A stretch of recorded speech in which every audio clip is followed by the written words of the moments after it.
Hey guys, it's Carolina here from KarolinasKrafts and welcome back to my channel. In today's video, I am sharing with you a super cute and adorable Christmas mini album I created.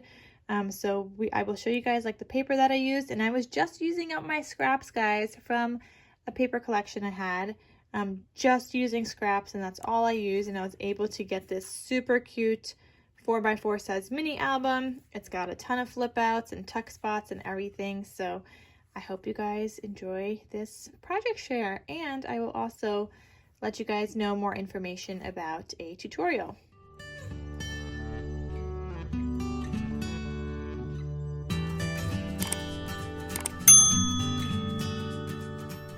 So for this project, I used scraps from this collection that I had in my stash, which is called Christmas Delivery. Let me just zoom out a little bit. So Christmas Delivery by Carta Bella. I'll have it linked down below if it's still available, which I'm pretty sure it is, because I've been buying that paper specifically from it, so I'm pretty sure it's still available. I do have more scraps left over.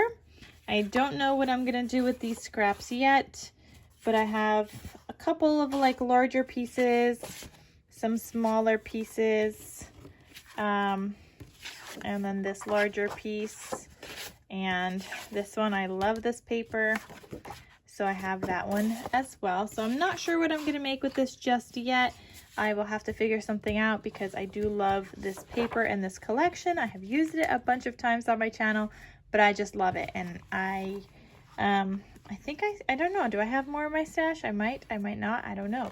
But I love the collection. So that is what I used. I'll have it linked down below. And we created a 4x4 sized mini album with a 1-inch spine.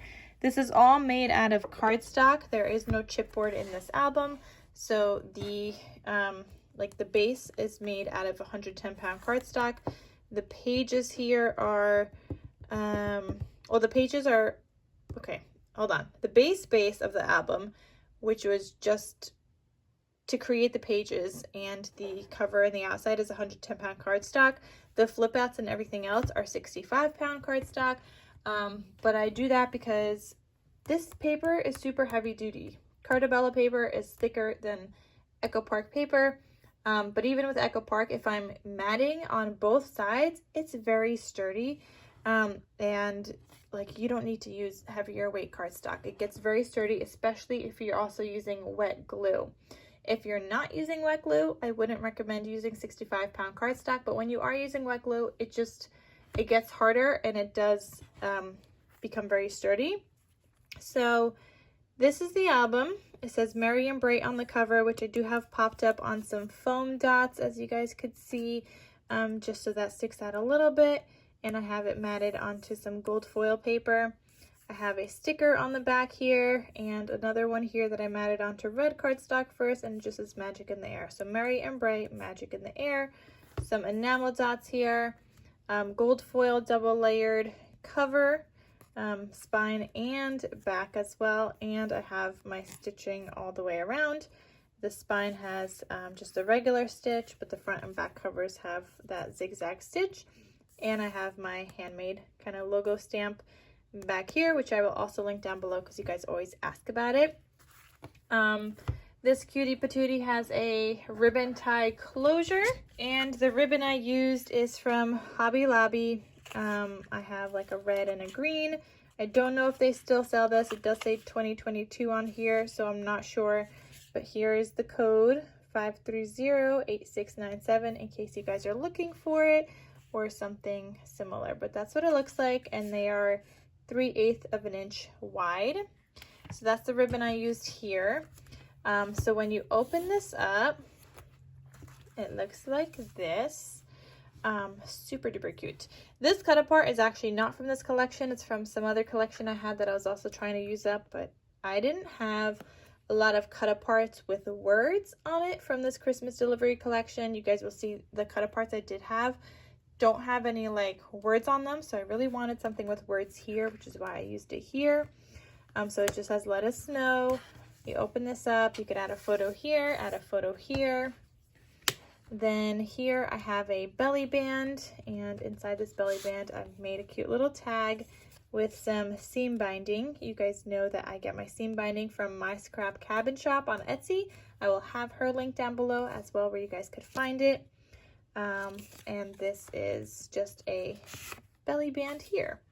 Now, I do have a tutorial on this album. It's a fairly recent tutorial, but I will link it down below, like a process video of me making, I think I made a fall style album using up my scraps, and that's how this album kind of came about, because I let my scraps determine what kind of flaps I'm gonna do and things like that. Now, one thing I did do differently in here is that in the original tutorial, there is a belly band here, but it's not a flip out page. Here, I also turned this into a flip out page because I just had some more paper left over. So that's what I did here, where you could add additional photos. But like I said, in the original, there is no flip out page here. There is just the belly band and like cut aparts and whatever in the pocket. Next page looks like this. This is original to the tutorial. There is a pocket here, and I just used a cut apart. I added a sticker here that says no peeking, and then this flips open this way, and you could add additional photos.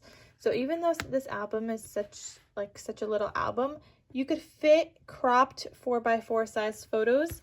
So there'll probably be more like 3 3/4 by 3 3/4 on these pages. This one's a little smaller because you guys could see a little bit of that pattern paper, so it's a little bit smaller, so you could open it up. But you could fit those kinds of photos. You could fit 3x4 size, slightly cropped photos on the 4-inch side. You could fit 2x3 sized photos. So even though it's a cute little mini, you could still fit a good amount of photos in here. You could add another photo here on this front page, and then this flips open where you could add another photo up here, and then you've got a bunch of elements here that you could add photos to or do some writing on. So here is a cute little tag that I added some seam binding to.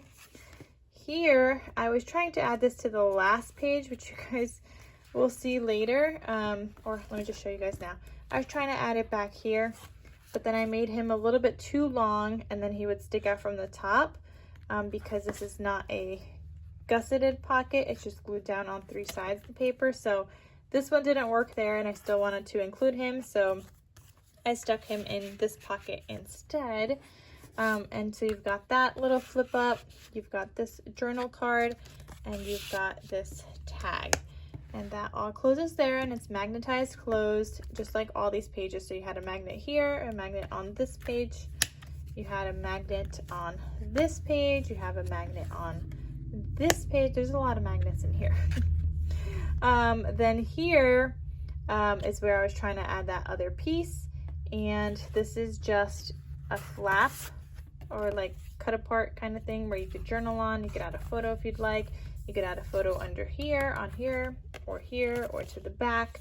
And I just have part of this going into this piece here that's just glued on 3 sides, and I have them hanging out. So in the tutorial, I didn't add this element here. I thought it looked cute here because I had the paper, but the other one just kind of has a tag, like a pull-out tag with some seam binding peeking out from the top, kind of like just like this. So it would be something like that in the tutorial, but again, I just made a cute little booklet, tucked part of him in here, and have a flap over that.